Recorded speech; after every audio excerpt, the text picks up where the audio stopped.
मैं खुद दिल्ली पुलिस का मैं एक जवान हूँ, अच्छी पोजीशन पे। मैं जिस दिन सुनो जिस दिन लोग लाठी मरवाए हैं। मैं बात तो सुनो। हाँ। जिस दिन मुझे पता चला था प्रोसेस स्टार्ट होने वाला है, मेरी ड्यूटी लगाई थी, उसी दिन मैं मेडिकल लीव पे चला गया था। दोबारा फोन आया मेरे पास कि आपकी मेडिकल लीव खत्म हो गई है, आप दोबारा आ जाओ। मैं अपनी मेडिकल लीव एक्सटेंड करना चाह रहा हूँ, तो उन्होंने क्लियर मना कर दिया कि नहीं होगा। तो मैंने उनको कल उन्होंने मुझे इतना फोर्स किया ज्वाइन करने के लिए। आज ये मेरा भाई खड़ा साथ में, आज सुबह मैं रिजाइन दे गया हूँ अपनी जॉब से, क्योंकि मुझे छोड़ दी, मुझे चाहिए ही नहीं ना, चाहिए नहीं ना।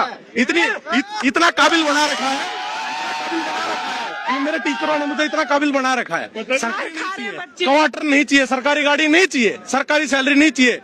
कल मैंने जब फोन करके मैंने उनसे पूछा, वाह भाई कैसे मार दिए डंडे, मतलब तुम्हारा हाथ नहीं कांपा? बोला भाई आंखों से आंसू आ गए, क्या करे।